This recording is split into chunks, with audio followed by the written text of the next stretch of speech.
As a smart investor, I will get money this smart too. Everything must be present in equal proportion for your body to be healthy. It's the same way with your real estate portfolio. 30 December was very dirty for me. We made so. We rent out at 1 million per day. We had 20 days, we had 20 million. Fast money.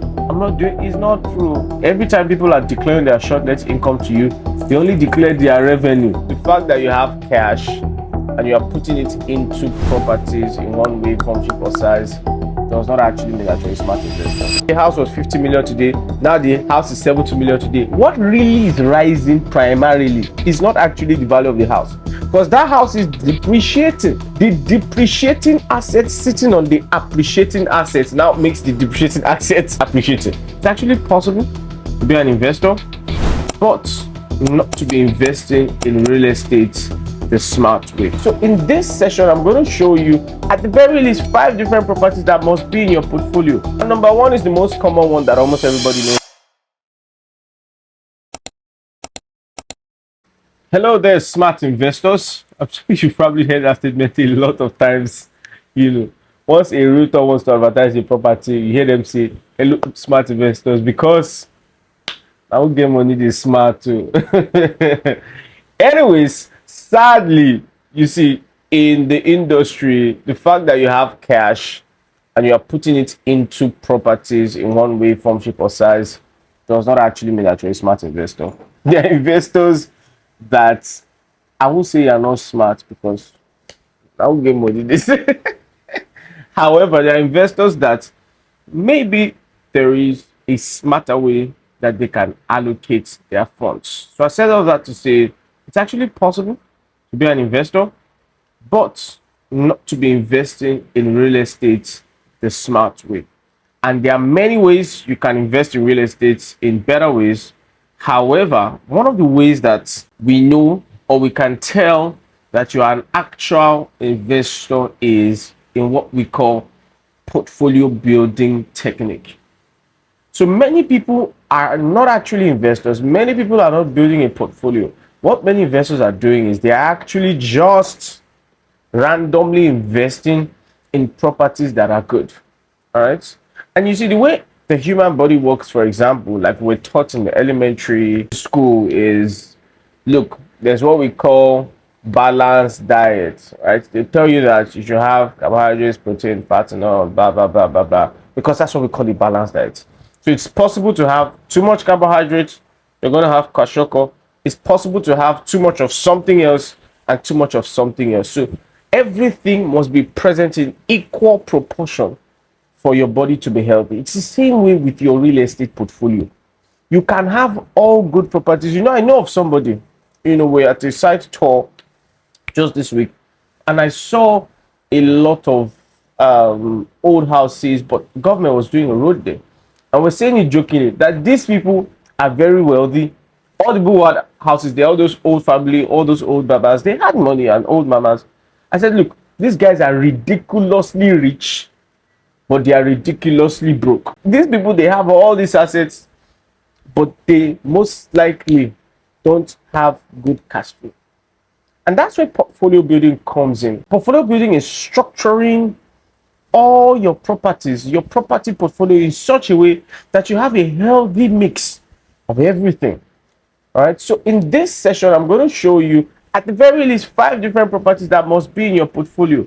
If you have none of this, or you have your portfolio tilting towards too much towards one area, you probably may want to check it. And as always, there are many things to consider in portfolio building: your age, your risk appetite, your access to capital. So it won't be the same as everybody, which is why one of the things you should do is to work with experts, work with professionals when you're building your portfolio, so that they could strategically allocate. We even do what we call a self-sustaining portfolio, where after some time you actually don't have to bring up money from your pocket again. You have designed your portfolio in such a way that the income from this will sustain this, the income from that to sustain that, the income from that to sustain that, and based on that cycle, you can estimate maybe 15 to 20% growth in your portfolio per year, and you will never bring out a dime from your pocket. But moving on, like I said, let's look at 5 types of properties that every smart investor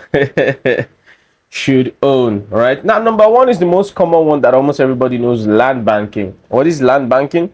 It's essentially buying a parcel or parcels of land and holding it for a period of time with hope that the value of that land will go up, and then you can use that land. Maybe you sell it, or you can do whatever you want with it. So usually what land banking does for your portfolio is it gives you long-term appreciation. It helps you to hedge many times, because your current properties and your land banking properties most likely will go up faster in value and all that. So land banking properties usually work by buying in developing or underdeveloped areas. Usually, if you buy in those two areas, those places usually have higher potential for growth. All right, so if you buy this in a great place, in a great city, great title documents, and you take possession and you keep it, usually in the next 5, 10, 15, 20 years, you can be sitting down on a ridiculous gold mine. So if you don't have you don't have a land banking aspect in your portfolio, you probably need to check it. If all your portfolio is just income, cash, rental, maybe you want to check it. And you see, most people don't even know it's actually the land. Because some people say, instead of doing land banking, I buy a house. I say, look, it's actually the land under the house that is actually growing the value. So let me give you an example. If you buy a house today, and listen to what I'm saying, the day that house is, the day they finish building it in its brand new state, that's the highest value of the house. The moment somebody lives in that house, its value has gone down. However, at that point, that is the least value of the land. So what happens is the house is on the land. Then they say the house was 50 million today. Now the house is 70 million today. What really is rising primarily is not actually the value of the house, because that house is depreciating. So the depreciating assets sitting on the appreciating assets now makes the depreciating assets look like it's appreciating. So when you want to hold for the future, it's always better to land bank, find strategic areas, buy land there, fence it, take possession, tidy up your titles, and wait. The number two type of properties that should be in your portfolio is what we call rents. So many people know rents, and that's basically you buy a property and then you give it out to somebody for whatever. But I want to take a twist to rents in three ways. Number one is most people only know rents for residential. They only know rent for residential, but I'll talk about that maybe going on. Residential rent is the most stressful, because when you give Mr. Akonlakpa your house, break your lights, color on your wall, he just give back his own house rent, pumping machine. So residential rent is usually one of the stressful. All right. So, but however, if you get it in a very strategic place, it can bring in income. And when it comes to rent, sometimes harbor areas are good, sometimes they are not good. Sometimes all this stress you are doing, if you carry your money and go to Yaba, go and buy a 3-bedroom, divide it for hostels, rent it per bed space, you're going to make a lot more money sometimes. So you have to look at it properly. So residential, commercial, there's a third way you can access rent income. There's a video I've done around this, they'll link it in the description. It's on long leases. All right, so instead of buying a house outright, you can long lease a house and rent it. You're going to make way more money than the person that bought it outrightly. So that's number two kind of property. Number three kind of property is the hot cake, and that's what we call short lets.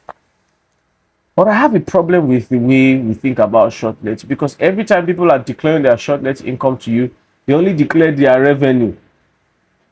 And so they say, dirty December was very dirty for me.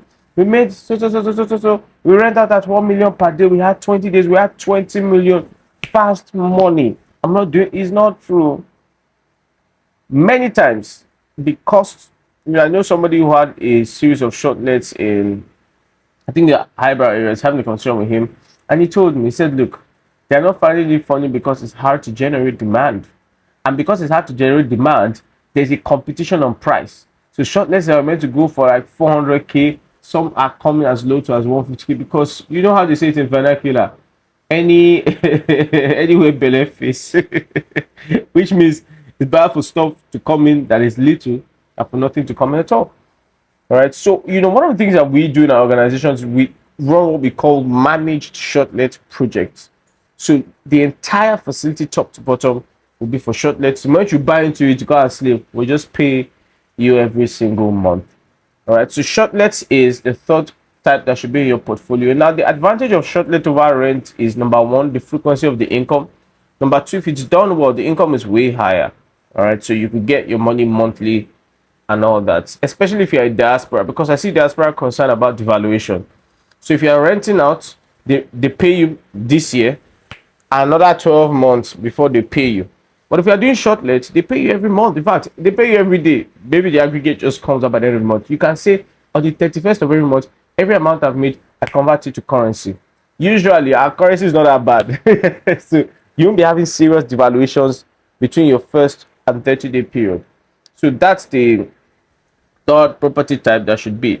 Now, the fourth one that I promised I was going to talk about is commercial property. And a lot of investors are sleeping on this. ShopRite, although they've left Nigeria now, every time you walk into a mall and you see these huge stores, maybe you walk into a mall like ICM, you see Skechers, you see, food court, you see these people are paying rent too. They are paying rent. They're paying rent.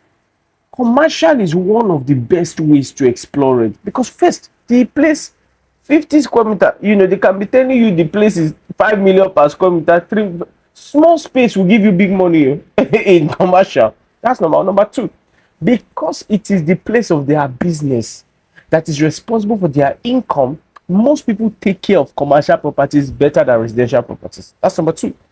All right. And number three is, most times they pay up front, because they want security.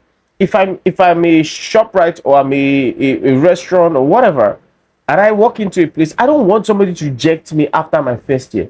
So I want to sign a long-term agreement with them.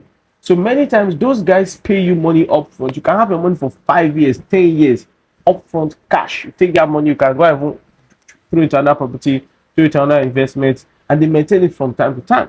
So if you do not have a commercial property, you must be very strategic to get one. But getting commercial property is very important. Where you get it, who you get it from, the quality of the project, the quality of the facility maintenance. Because sometimes people just build malls, but the people that build them, the facility maintenance team is not working well. And so the quality of the mall is going down. And therefore, the quality you can command for your income, is also going down. And the fifth kind of property that must be in your portfolio as a smart investor is, and it's something that is developing now, and I think you should exploit, is what we call agricultural real estate. So something began to happen in the industry about 4 or 5 years ago, where people in the industry were land banking. And so the promise was always next 5 years, next 10 years, next 5 years, next 10 years, especially with the diaspora. But, a couple of companies came up and said, look, this land is just sitting down there. We have agricultural expertise, or at least we can partner with people that have to plant. Why don't we do something?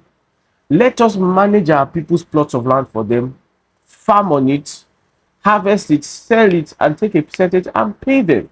So that way, while they are waiting, land banking, they're also making some money immediately. So usually that's what we call hands-off farming. There are variety of them. There are people who do cattle. There are people who do palm, perennial crops. Some people do short-term crops, like that. But the most important thing is, if you find a good developer that is an agro real estate, and these places are usually cheaper. So you can buy 10, 15, 20, 30 hectares and just keep it. Plant palm oil for you, plant cashew for you, plant cocoa for you, whatever. Harvest, sell it, and be paying you yearly. So it's a duo of land banking and also agricultural income. So these are 5 properties that should be in your income.